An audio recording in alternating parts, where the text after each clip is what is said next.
My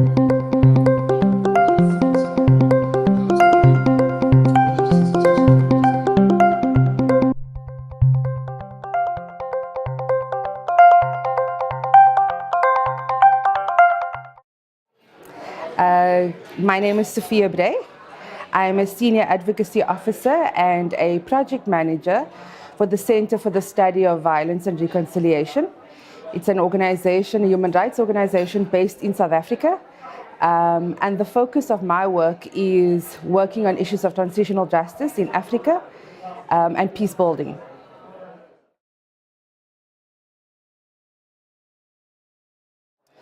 I think some of the challenges that we are experiencing in our work is something that I noticed that many of us in the room over the last 2 days shared as common experiences. First of all, we spoke about the challenge of the lack of inclusion of important stakeholders in the peace-building agenda. We had conversations around the role of youth, the role of women, the role of communities in designing and setting the peace-building agenda for themselves. We spoke about the lack of sufficient and diverse resources, financial resources and investment in local peace-building initiatives. The lack of acknowledgement and legitimacy given to these peace-building processes, even if they don't call it as such, but these are working in communities. And the fact that we are not giving it that acknowledgement, that level of legitimacy and support, we're actually stagnating or regressing the peace-building agenda in some of these areas.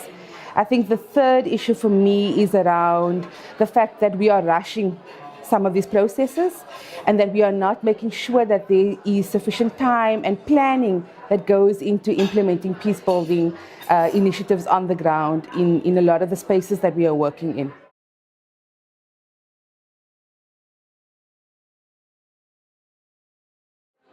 A successful partnership for sustainable peace. I think successful partnerships are to ensure that you have all the relevant stakeholders in the work that you're doing. And the one thing that CSVR has learned from in terms of experience is that you cannot go and work in conflict spaces, post-conflict spaces and environments trying to promote a peace-building agenda without making sure that the communities of part are setting that agenda, not making sure that victims are at the center of designing and developing the initiatives that they want to see come to fruition.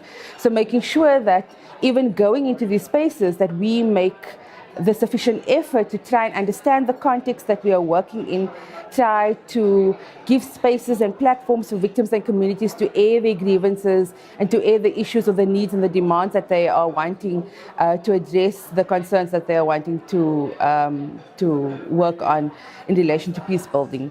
I think also for us it's about diversifying funding, so building strong relationships with donors and getting them to understand what the peace-building agenda for Africa is, and that it's not one agenda for a whole continent, but actually being mindful that there are 55 member states in our continent, and each and every one of the contexts where conflict or authoritarian rule is currently persisting, that they require context-specific initiatives and specific investment and funding for these things.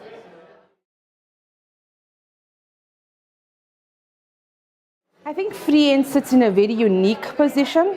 They sit at a position where they are interacting with partners and members from across the globe. They have the ability to bring different organizations and civil society and different actors together in one room to facilitate conversations like this, where we grapple together with the issues that we are facing and we are challenged with in relation to the peace-building field.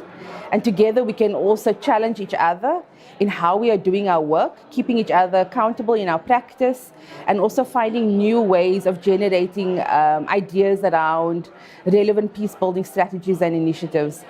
I think that FriEnt has also the opportunity to make sure that these connections stay in place, where they can play a role in coordinating this network and the connections that we've already made here, and find ways of sharing information between each other as organizations, as countries, as continents, about what is happening in relation to the peacebuilding field across. And so it's a space where innovation can happen, where creativity can flow around practice and interventions around peacebuilding. And I think that FriEnt plays a very important role in facilitating this level of engagement. And I think that it's a field that is never going to be something that's outdated. I think the global context indicates that conflicts are transforming, that it's shifting from one area to the next, and so there's always going to be a usefulness for FriEnt to play that space and to hold that role in the space.